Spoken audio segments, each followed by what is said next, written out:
Hi guys, and welcome to another batch of your replays. Today's theme are TDs that I have rebought recently. I rebought the SU-152 recently because I enjoyed the tank the first time round, but don't think I did it that much justice. I ground through it just to get to the ISU-152 as quickly as I could, so I've rebought it and I've started playing it again. And first game up is Saljin, showing you what the SU-152 is capable of. It's a Tier 7 monster. It's got a huge derp gun. As you can see, Saljin only has HE loaded, but it's a 152mm gun that has 86mm of penetration and can do an alpha damage of 910 if the shells penetrate. But it's one of these tanks that it really doesn't suffer that much against higher tier tanks because it's firing HE, it's going to be doing damage even if it comes up against heavily armored higher tier tanks. The only thing you need to be careful of is you only have 870 hit points and you don't have a lot of armor, but you can damage tanks that are much higher tier than you, and that's one of the reasons why the SU-152 is a lot of fun, as you're going to see. We are here on Himmelsdorf. It's an encounter game. It's a 56%er, so it's quite close. And Saljin is immediately turning around. He's going up the hill.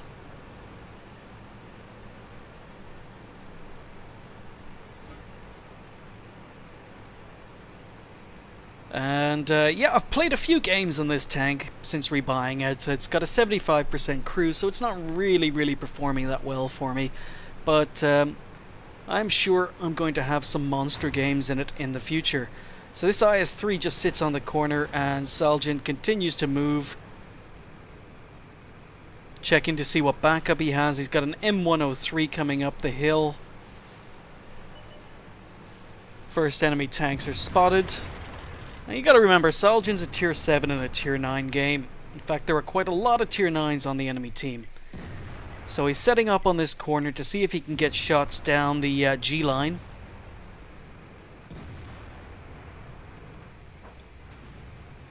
Not sure if Saljin has binocs equipped. This IS-2 is being rather brave, especially as he's only a Tier 7. But he's gone around the corner and hasn't actually spotted anyone, so enemy team seem to be quite hesitant to come down this side of the church.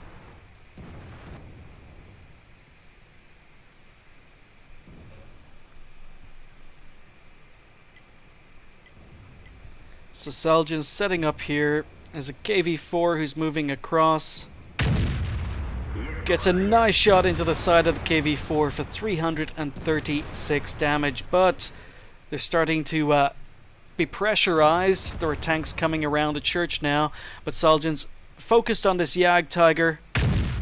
Goes for a blind shot on where he thinks the JagdPanther was. He's got the rear of the JagdPanther, so good chance that shot would have gone in and penetrated, and it has. That JagdPanther has just lost nearly 920 health. 918 health. So there's a very good chance Saljin has penetrated. Very good chance all of that damage was Saljin's. And that's why this is a great gun. And 880 damage on the enemy Comet. But Saljin's under pressure. There are tanks on the hill, but they're not advancing, and there's an IS-8 pushing up. But Saljin's focused on what he can hit, gets a shot into the side of an E-75, doesn't penetrate, only does 300 and something damage. IS-8 comes around the corner and somehow only manages to track Saljin. E-75 gets a nice shot in. Saljin turns. He fires. Doesn't matter, it's a heavily armored Russian tank in front of him. He's still able to do 318 damage. Now, that's the problem with the SU-152. He's taken 2 hits and he's only got 118 hit points left. You really don't have the hit points in a Tier 7 TD to be mixing it up with higher tier heavies. But this IS-2 just rolls around the corner. Saljin gets a nice shot into him. And IS-2 gets taken out by a friendly T-28. Thankfully, the tanks that were at the back are now advancing and the pressure is starting to be relieved on the hill.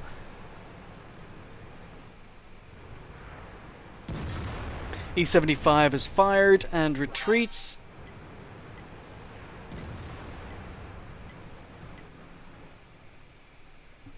But Saljin's up to 2,000, almost 2,200 damage so far, and that's excluding that blind shot on the JagdTiger.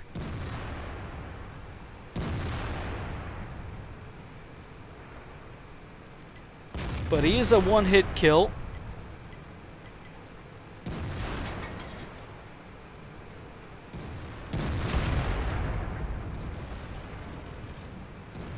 So his team have been doing work, but Saljin's got his eye on the mini-map. There's an ISU down here, but unfortunately this T-28 prototype decides to sit in front of Saljin. ISU is still down there, and a nice snapshot gets the SU-152 out of it. He is on his first kill now. But it's all about the damage. Especially to tanks that were 2 tiers higher than he was.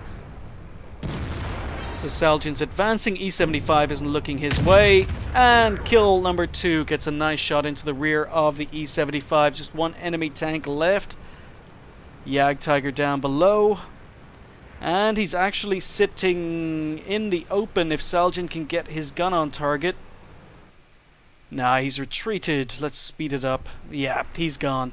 But that is what a SU-152 is capable of, even in a Tier 9 game. And it's the reason I have rebought this tank. So that was Saljin's ace tanker in the SU-152, mainly down to the fact he was shooting Tier 9 tanks. He picked up a Confederate and a sniper medal. He finished top on XP with 1223, did 3,467 damage with just the 2 kills. But take a look at this JagdTiger. That blind shot on the JagdTiger, 918 damage. That is why I rebought this tank. Really looking forward to some better games in it. He didn't pick up any assistance damage, unfortunately, but fired 8, hit 8, and he earned 35,000 credits with a premium account for that game. So looking forward to starting to play this tank a lot more. I love the KV-2 at Tier 6, but SU-152 is definitely the king of derp at Tier 7. Moving on, we've got Lihush in the JagdPanther 2, another tank I have rebought recently. Again, one of these tanks I played when I was relatively new to the game, and I did enjoy it first time round, but I was in the mode of selling tanks as soon as I had unlocked the next tank because I needed the credits back then. But I've rebought it because it was fun, and I'm looking forward to playing it again. Usually, when people compare the JagdTiger or JagdPanther 2 with the Verdi, the 2 Tier 8 German TDs, they basically say that the JagdTiger is the tank that is fast but has no armor, and the Verdi is the one that's slow and has armor. They both have the same gun, which is a really, really nice gun, but the JagdTiger's armor is actually pretty good. It's not as good as the Verdi's in some ways, but it is incredibly sloped, and if you can get hull down and hide that lower glacis in the JagdPanther, you can bounce quite a lot of shots. And it's one of these tanks that is very fast, very mobile, and it can be played rather aggressively, as Lihush is about to show you. Here we go. We are here on Mountain Pass. It's a 51%, so again, it's a pretty close game. But Lihush is top tier in a pretty Tier 8 game. A lot of Tier 8s on either side, a couple of Tier 7s and a few Tier 6s. So let's just get going.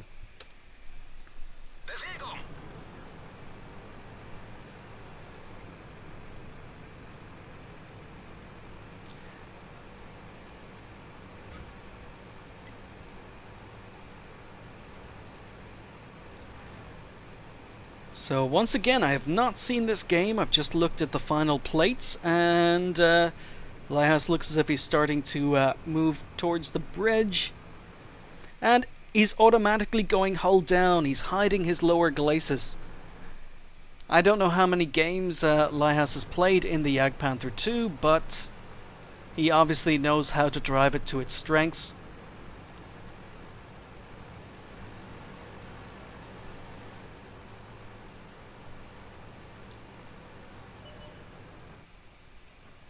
And an AMX-12T rushes across the bridge, bounces his first shot. Lihush gets a nice snapshot in, tracks the AMX-12T in place, and Lihush is angling. AMX-12T is bouncing, is finally penetrated, but not quickly enough. Not enough damage done to Lihush. Lihush is looking to see where the shot went in. It just sneaked in past his gun mantlet. Crusader SP was lucky, or well, unlucky for the Crusader SP. Hits Lihush, but only does 91 damage. So Lihush is actually playing pretty carefully. He knows that that area is being pre-aimed by the enemy RT, so he's getting out of there. He's not going to try and stay on that corner. He's using the mobility of this tank, and he's relocating. It's an Indian Panzer camping in the usual spot.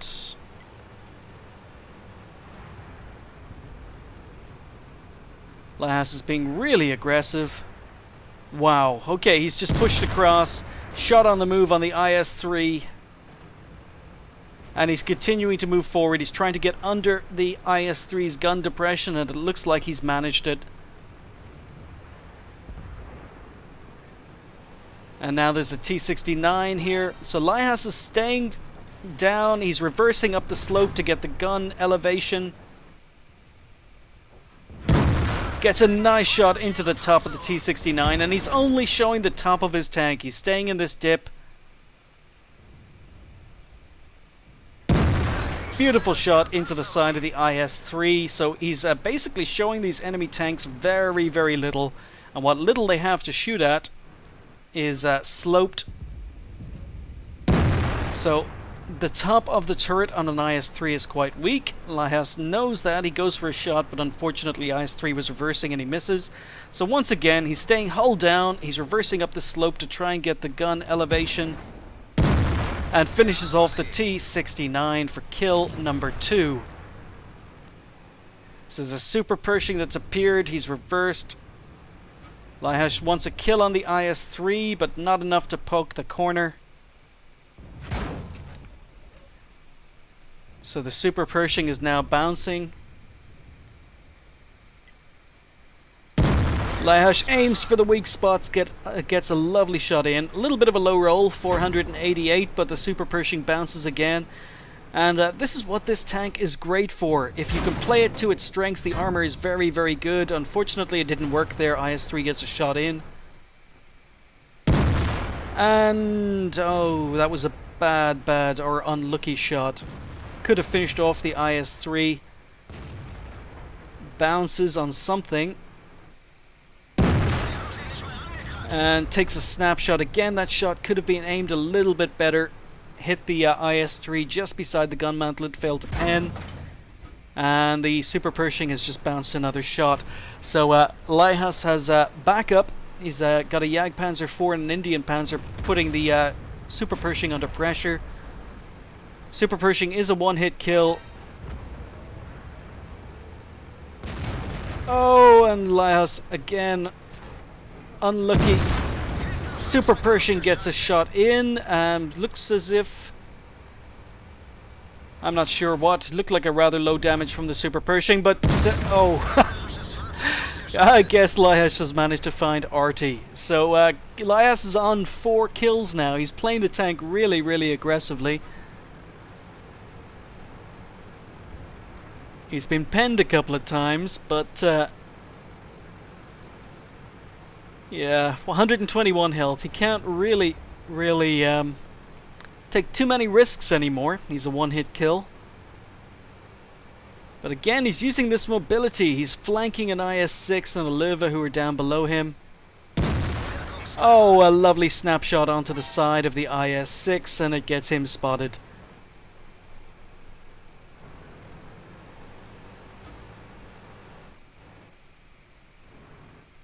So Lihush is on 3,000 damage, 4 kills now.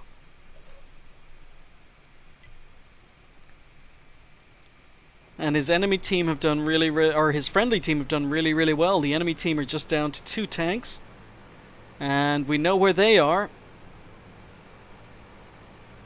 They're down on the 9 line somewhere, but rather than setting up on that corner, it looks as if they are retreating. Yes, they are moving back towards their spawn. So once again, Lihush is moving, he's relocating. He's not going to risk his tank dropping down into the valley.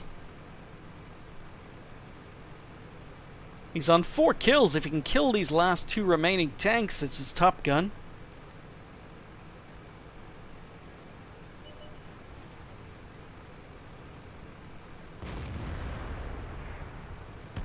But it's not going to happen. Panther M10 takes out the IS-6 with a nice shot from the rear. That just leaves the Leva. Leva's on a lot of health.